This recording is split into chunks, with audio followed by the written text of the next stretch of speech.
programa Cultura Espírita, do Instituto de Cultura Espírita do Brasil. Alô, meus amigos, meus irmãos, muita paz a todos os corações.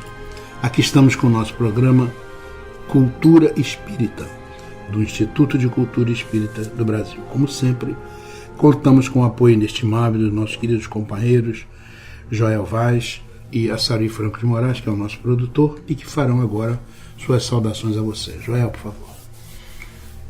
Que o dia de hoje marque mais um degrau na subida da belíssima escalada na direção do Cristo Jesus. Que Ele esteja no vosso coração, nos vossos lares, nas vossas vidas. Assim seja.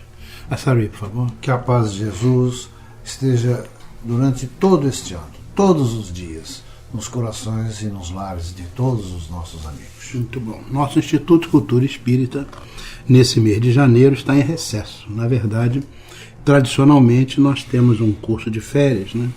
Mas que este ano não podemos fazer, porque o local lá onde nós atuamos está em obras. Está sendo feita uma escada que vai melhorar consideravelmente o conforto, o acesso à nossa sala de trabalhos, onde anteriormente, as pessoas entravam pela porta da frente, passando ali exatamente onde estava o expositor fazendo a sua palestra.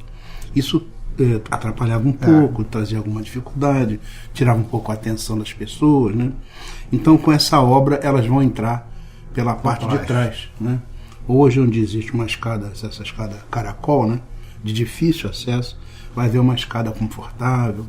É mais uma gentileza dos nossos queridos companheiros, amigos, irmãos do Abrigo Teresa de Jesus, que nos acolhem com tanta generosidade, né?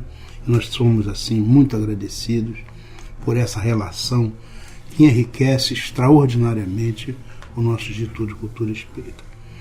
Na verdade, nós vamos retomar as atividades efetivas do Instituto apenas no dia 15 de março, que o Carnaval esse ano é em março, né? 1º de março é o sábado de Carnaval. No sábado seguinte, dia 8, é o tal desfile das campeãs. E essa nossa região fica bastante conturbada, né? Fica muito complicado. Então nós vamos começar as atividades com a nossa aula inaugural no dia 15 de março. Nós estamos vendo uma parte artística, né? Preparando essas coisas. Mas o doutor Jorge Pio, que é um especialista nessas doenças respiratórias e tudo, né? E é um trabalhador muito bom, muito tempo ligado ao nosso instituto. Ele virá especialmente para nos oferecer essa aula inaugural que vai versar sobre saúde e espiritualidade. Ele é uma pessoa muito capaz, é um médico, né, dedicadíssimo, competente, reconhecido internacionalmente pelos estudos e pesquisas. Enfim, ele vai enriquecer muito esse início do ano letivo do nosso Instituto de Cultura Espírita, e desde já ficam todos convidados e certamente ficaremos muito, muito felizes, porque o ano 2014 tem uma programação muito bonita que gradativamente nós iremos passando para os nossos irmãos. Joel está aqui conosco, ansioso para nos falar da agendinha do bem, não é, Joel? Exatamente. Da mesma maneira que o Instituto de Cultura Espírita do Brasil aproveita para fazer algumas obrinhas para melhor poder realizar os seus projetos, a maioria das casas espíritas também aproveita este período para dar uma pinturinha, dar uma melhorada nas questões materiais que se fazem necessárias para o bom andamento das atividades. Até porque o mês de dezembro é um mês muito intenso de ações, distribuição de cestas de Natal, das atividades mediúnicas, encerrando um ano, enfim. Mas algumas casas já estão em atividade. Por exemplo, o Obreiros do Bem, ali no Rio Comprido, com o Hospital Pedro de Alcântara, as meninas estão lá, necessitando da visita de cada um, que sempre que possam, dar uma chegadinha, um aconchego, levar um biscoitinho, principalmente levando amor para todas elas.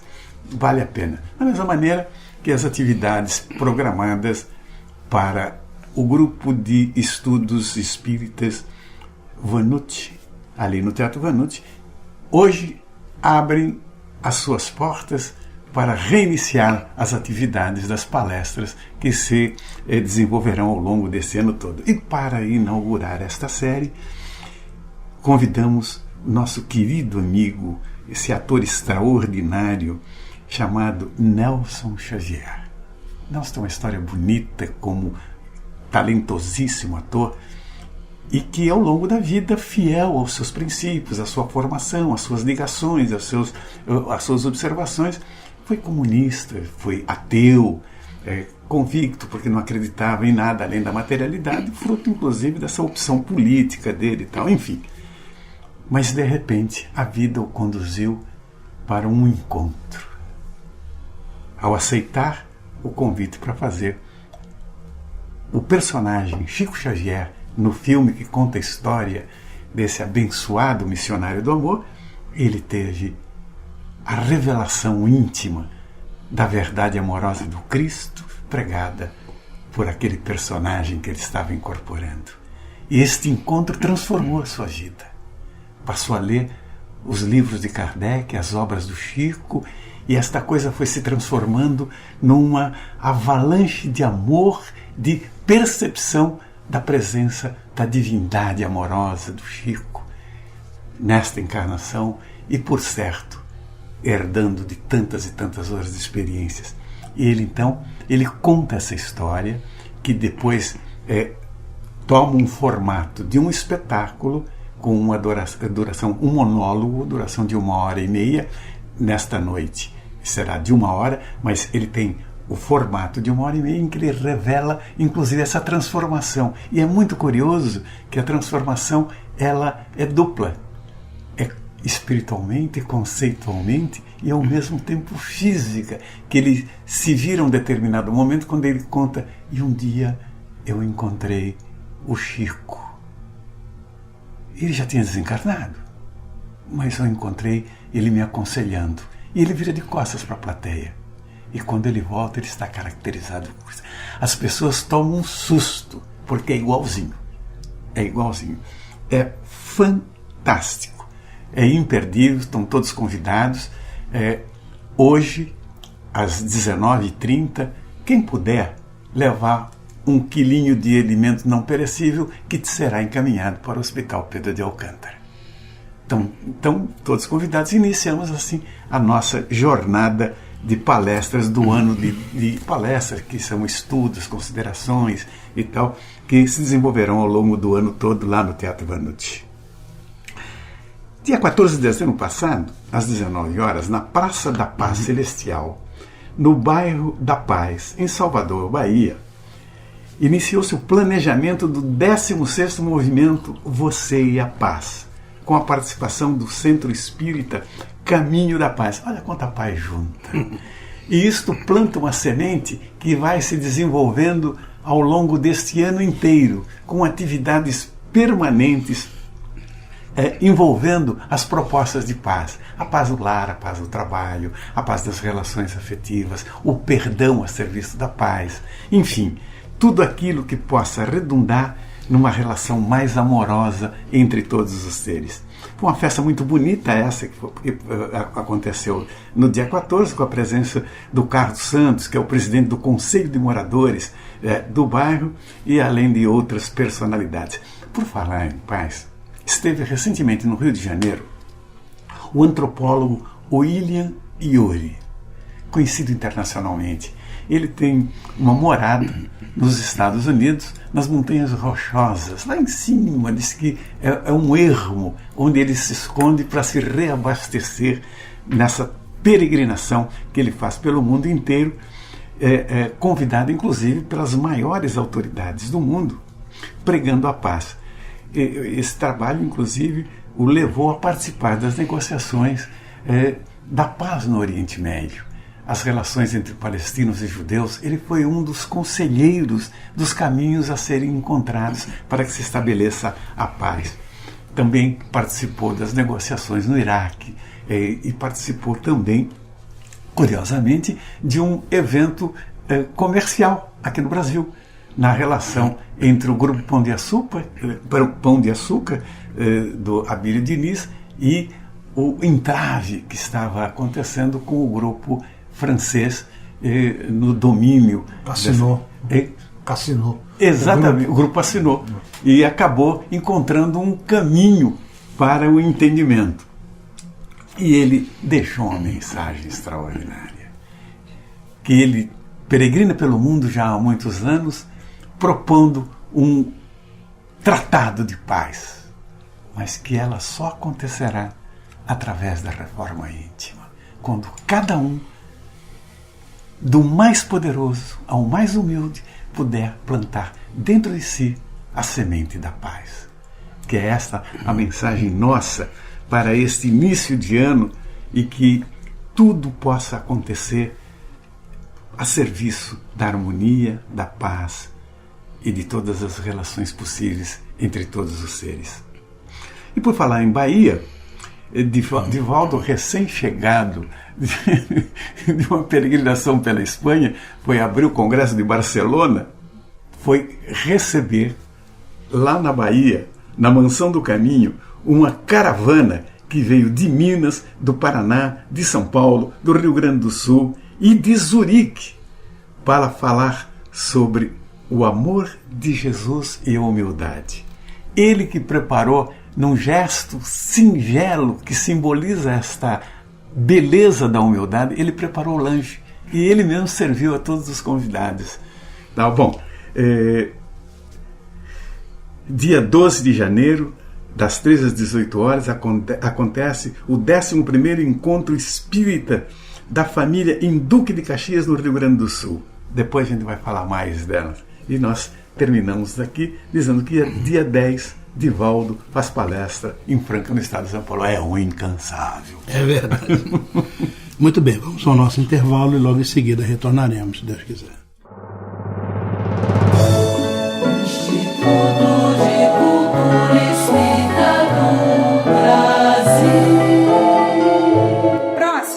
Bom dia. Bom dia. Qual é a forma de pagamento? Cartão. Ótimo. Então vamos poder ampliar a educação, a cultura, aumentar os apoios. Agora, cada compra que você fizer, você pode participar para que a Fazer o Bem aumente a sua capacidade de multiplicar as suas ações sociais em todo o Brasil. Para isso, pague as suas contas com os cartões O Bem. Prontinho. Volte sempre. Faça o bem. Peça já o seu cartão. Ligue 0800 720 7575.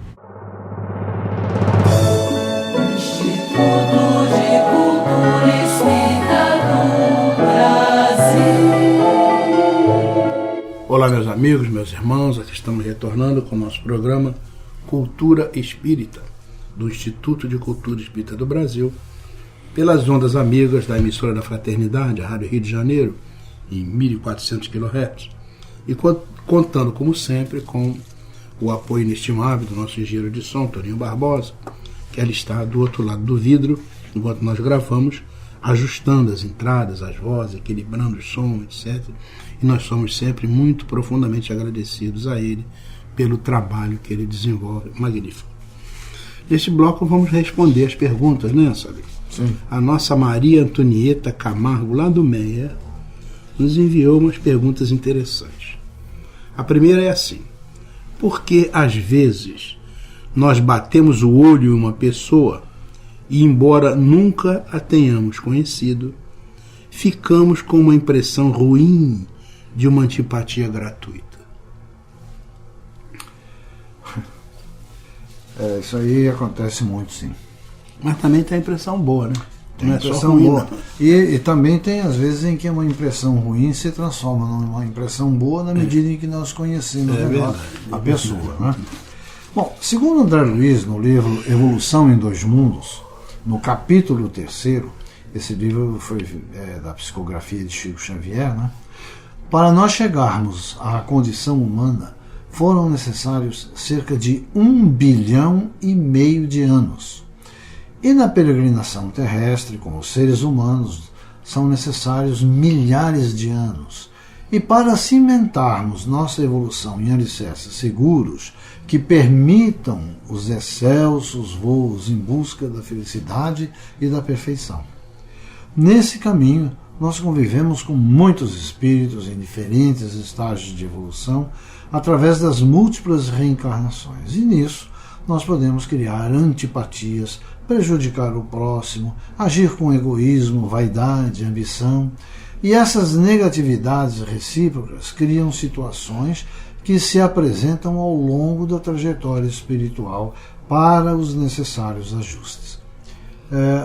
O evangelista Mateus, repetindo Jesus, escreveu no capítulo 5, versículos 25 e 26 o seguinte: assume logo uma conduta conciliadora com o teu adversário, conquanto estás com ele no caminho, para não acontecer que o adversário te entregue ao juiz e o juiz ao guarda, e assim serás lançado na prisão. Em verdade vos digo, dali não sairás enquanto não pagar o último centavo. Aqui nós fizemos uma adaptação, viu, de ceitil para centavo, para ficar mais fácil. Atualizou a moeda. Exato. Fica, portanto, claro que os nossos adversários do presente foram constituídos no passado por alguma ação ou proposta. Portanto, cabe-nos aplainar as antipatias com o esforço que se fizer necessário, e isso o quanto antes.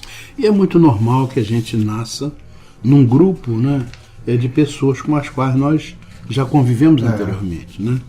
E, na verdade, quando diz assim, uma pessoa que nunca tenhamos conhecido, diz assim, nessa encarnação talvez, mas muito provavelmente estivemos juntos em encarnações passadas e nos perturbamos um ao outro. Aí dá essa sensação de antipatia. E às vezes nos ajudamos um ao outro. E aí você encontra uma pessoa, puxa, que pessoa simpática, que pessoa amiga, me senti tão bem.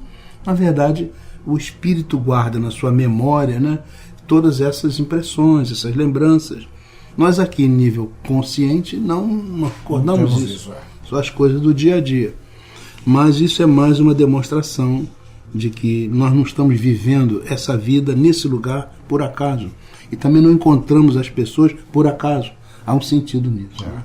Portanto, vamos comemorar assim, a gentileza, a fraternidade, né? As dificuldades todas de relacionamento, para apagar as coisas um pouco mais negativas que por acaso tenhamos feito no passado. E continua a nossa Maria Antonieta, lá do Meyer. Sabe, o nosso destino já é traçado desde que nascemos ou a gente tem escolha? Olha, o Espiritismo nos ensina que nós viemos de Deus simples e ignorantes, e a Ele retornaremos sábios e virtuosos. Por isso é que a vida é uma escola, a vida é eterna. Os nossos destinos, eles estão, portanto, definidos desde que fomos criados. O Pai, em sua misericórdia, nos deu elementos para que fôssemos construindo, pela razão, os nossos caminhos. E somos felizes em ações virtuosas, os infelizes nas ações negativas, gerando lamentos e dores. Portanto, entre quedas e soerguimentos é que vamos construindo a nossa estrada. Para isso, nós recebemos família, amigos, ocupações, vida social, tudo o que melhor atenda às nossas necessidades. O destino inicial da reencarnação é esse: nascer no local e no tempo certo, no espaço justo e junto a pessoas e situações de que mais precisamos. Compete, pois, a cada um de nós o melhor ajuste perante as propostas iniciais, tendo em vista que o maior sucesso é alcançarmos a liberdade espiritual. Se tivéssemos nascido com um destino traçado e inflexível, nós não teríamos o direito ao uso do livre-arbítrio, um privilégio que nos foi concedido por Deus, já que é através do aprimoramento das nossas escolhas que iremos atingir a nossa melhoria espiritual. Essa pergunta, inclusive, ela dá origem, ela dá margem a uma série de outras considerações, como a questão do determinismo, do livre-arbítrio, né? Essas coisas todas. Né? É verdade. Então, só para finalizar essa pergunta, eu diria que existe sim o determinismo, porque na medida em que nós cometemos os nossos erros, as nossas falhas, pela lei de causa e efeito, teremos que ajustar com ele. Então, isso é determinado. Agora, a maneira como nós vamos nos ajustar é a nossa escolha. Então entra o livre-arbítrio.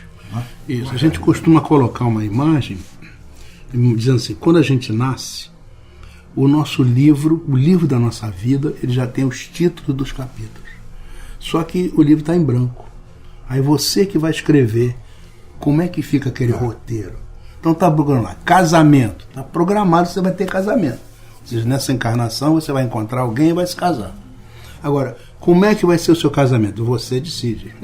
Você escreve, você arruma isso, né? Trabalho. Então está lá, programado que você vai ter trabalho. Como é que você trabalha? Estudo, né? Enfim.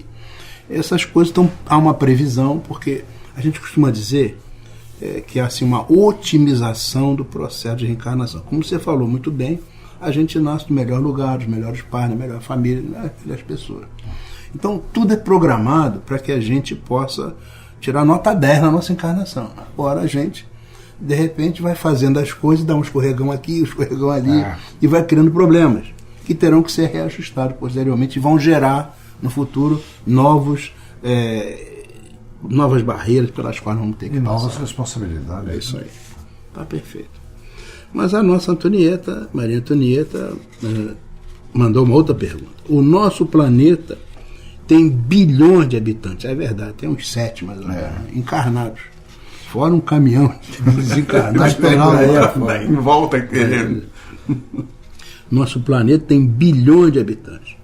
Considerando que cada espírito tem pendências com a lei de Deus, como é que isso pode ser controlado para se evitar falhas? É interessante. Não, mas são perguntas que as pessoas têm muito mesmo, né? interessante. Na medida. Olha, Antonieta, como você diz, as pendências elas são resolvidas face aos compromissos com a lei de Deus, que por princípio são perfeitas. Onde existe a perfeição, não existem falhas. Mas vamos ver como é que isso efetivamente funciona. Cada um de nós, encarnados ou desencarnados, tem um componente indissociável do nosso espírito chamado perispírito. É que o grande pesquisador espírita, professor Hernani Guimarães Andrade, chamou de modelo organizador biológico. O perispírito ele é uma espécie de arquivo onde ficam registrados os fatos de nossa vida. E quando eu falo fatos da vida, não estou falando da atual, não. Da vida espiritual, toda ela.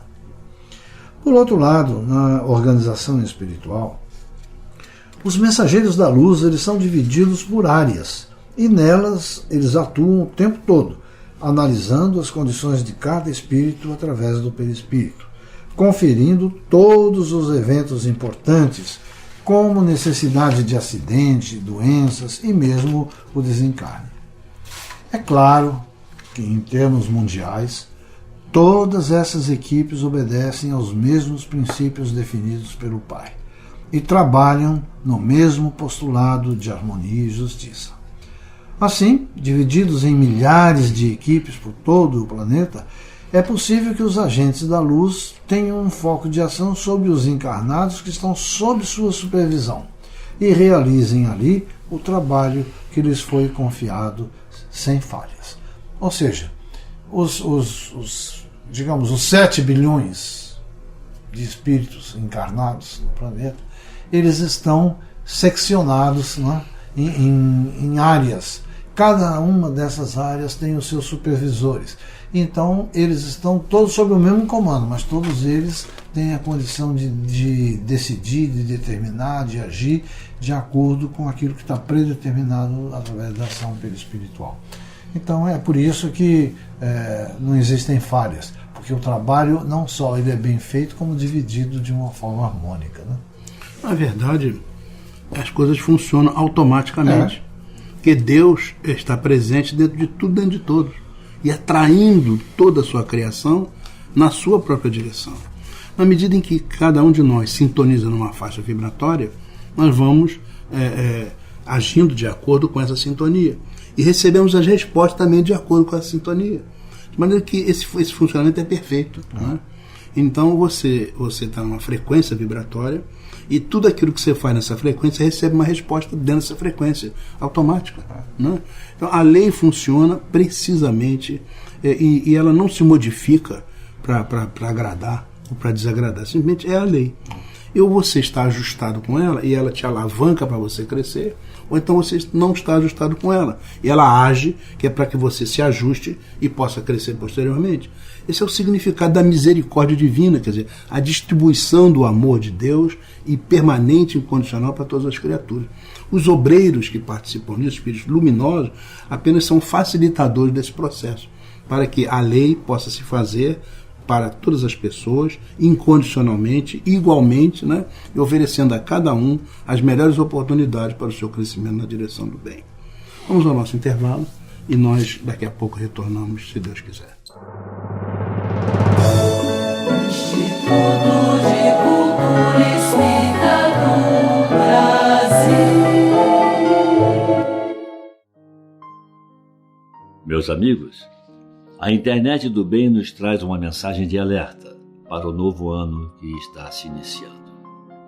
A cada ano que começa, as esperanças se renovam. É a oportunidade de meditar, reavaliar comportamentos, corrigir o rumo, se necessário, para fazer o que nos compete no rol de compromissos assumidos e confiar na misericórdia infinita do Pai Eterno, que sabe o que é melhor para cada um de seus filhos. Às vezes, não aceitamos as provas de cada dia, deixamos que a revolta nos domine, perdendo assim a oportunidade de avançarmos um degrau na árdua escalada para a luz. Assim, no trabalho de cada dia, por mais difícil que seja a tarefa, devemos executá-la com o maior esmero possível, pois o que deve ser feito, deve ser bem feito. Há várias razões para que seja assim. A primeira é a satisfação do dever cumprido. Outras podem ser citadas, como, por exemplo, o fato de não ter de fazê-lo de novo, ou evitar o desperdício de tempo.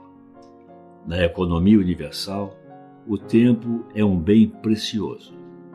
Alguém já disse que a eternidade é feita de segundos e que cada segundo é um milagre que não se repete. A mensagem que trazemos se intitula O Pedreiro e encerra a seguinte lição. Um velho pedreiro que construía casas estava pronto para se aposentar. No momento oportuno, informou ao chefe sobre o seu desejo e falou da satisfação que teria em poder passar mais tempo com a família. Disse ainda que sentiria falta do salário, mas realmente estava decidido a se aposentar. Embora a saída do pedreiro não trouxesse grande prejuízo para a empresa, o chefe ficou triste ao saber que perderia um bom funcionário. Pediu-lhe então que trabalhasse em mais um projeto, como um favor. O pedreiro não ficou muito satisfeito, mas acabou concordando. No entanto, demonstrava claramente não estar entusiasmado com a ideia. Executava o trabalho sem a qualidade habitual, usando materiais de segunda categoria ou inadequados. Quando a casa ficou pronta, o chefe inspecionou a obra e, ao concluir a inspeção, entregou as chaves ao pedreiro, dizendo-lhe: "Esta é a sua casa. Ela é o meu presente para você." O pedreiro ficou surpreso. Que pena! Se ele soubesse que estava construindo sua própria casa, teria feito tudo diferente. O mesmo acontece conosco. Nós construímos nossa vida um dia de cada vez e muitas vezes fazendo menos que o melhor possível na sua construção. Depois, com surpresa, descobrimos que iremos viver na casa que nós mesmos construímos. Se pudéssemos fazer tudo de novo, faríamos tudo diferente. Mas não podemos voltar atrás. Na vida, nós somos os pedreiros. Todo dia, martelamos pregos, ajustamos tábuas e construímos paredes. Alguém já disse que a vida é um projeto que nós mesmos executamos. Nossas atitudes e escolhas de hoje estão construindo a casa em que iremos morar amanhã. Portanto, Preocupemo-nos em construí-la com sabedoria. Somos livres para semear. No entanto, seremos obrigados a colher os frutos daquilo que plantamos. Pensemos nisso. Meus amigos, agradecendo a sua audiência, nos despedimos com votos de muita paz.